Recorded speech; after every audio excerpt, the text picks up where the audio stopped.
Good morning, this is Susan. As of last week, I promised you recipes for using the powdered milk. You can make many things with powdered milk. You can even make evaporated milk, and there it is. It's just water and milk, and it's thicker than the regular milk that we would use.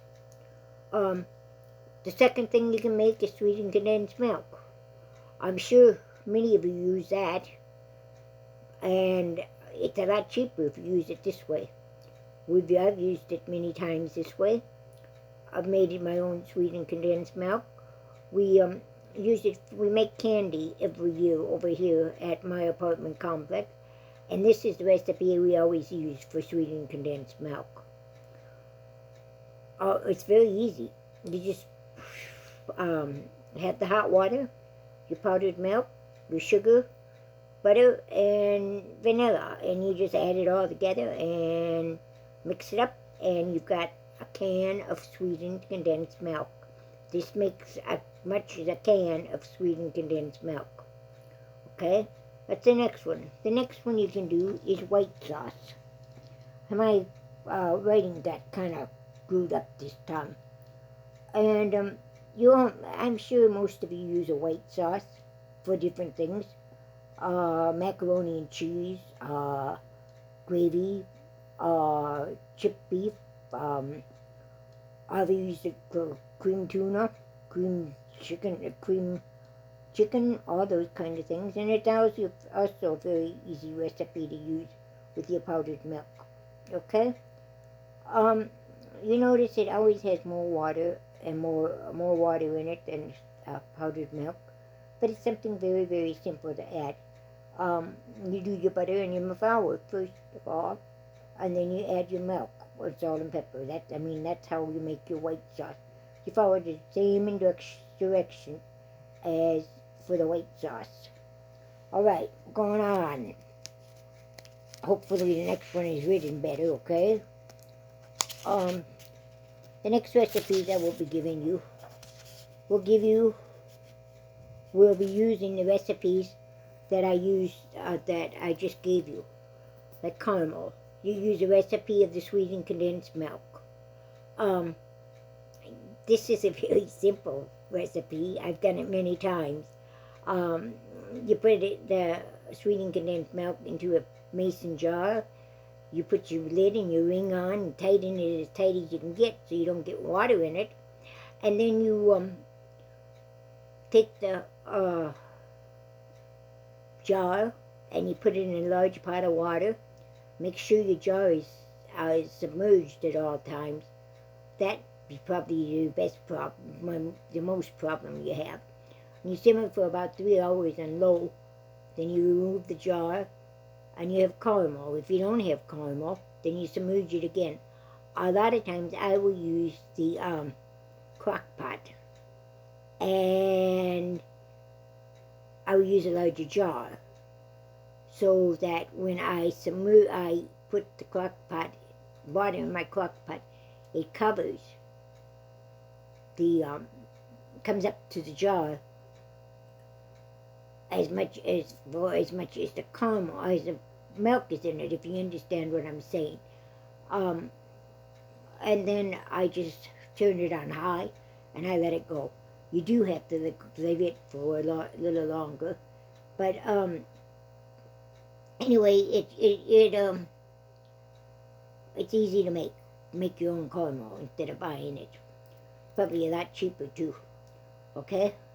And there again, you know exactly what's in it. You don't have any added ingredients that you don't like.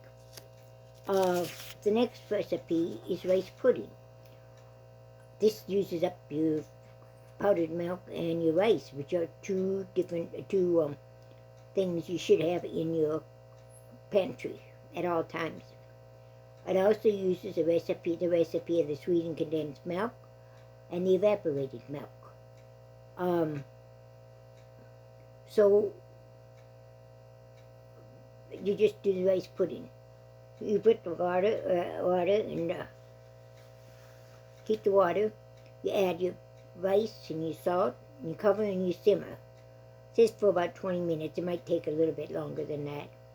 Then you add the evaporated milk and the sweetened milk, and you cook until the rice is tender. Oops, I'm sorry. Just cook it for some 20 minutes, and then you add your evaporated milk and sweetened condensed milk, and you're cooking it till rice is tender. Make sure you have it on low while you're doing it, because your milk doesn't burn or your rice doesn't scorch. And then you stir in your raisins and your cinnamon.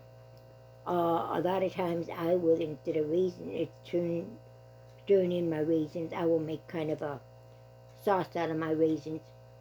I will put the raisins in hot water to let them pump up, and then I will take that water and I will add a little bit of cornstarch to it and put it on in the raisins and liquid in the cornstarch in a little pan and make a sauce out of it. That's how I usually do mine.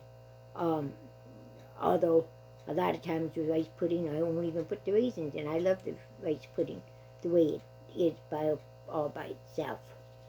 I will put the recipes for condensed milk and evaporated milk down below, so you'll be able to get them right away. Another thing we can do is make your fudge. This one's got the sweetened condensed milk recipe right on top. You mix that all together like I told you before.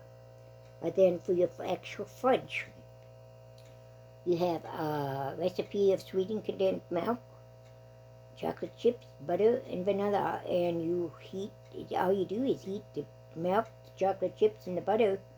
And once it's all combined and melted, you add your vanilla and you pour it into a pan and chill. That's a very easy, very, very easy fudge recipe to use. Hopefully you have chocolate chips on hand. That is another comfort food that you could have. I know my children and my grandchildren and my great-grandchildren love chocolate chips. I'm not too sure. To begin with, we can make chocolate chip cookies and so forth, but I'm not too sure we'll be able to continue making chocolate chip cookies if everything goes, if the shelves all go empty. Okay? That is it for today. The very short one. So I'll put the condensed milk and the evaporated milk recipe down below. Have a good day, and we'll see you tomorrow. Bye-bye.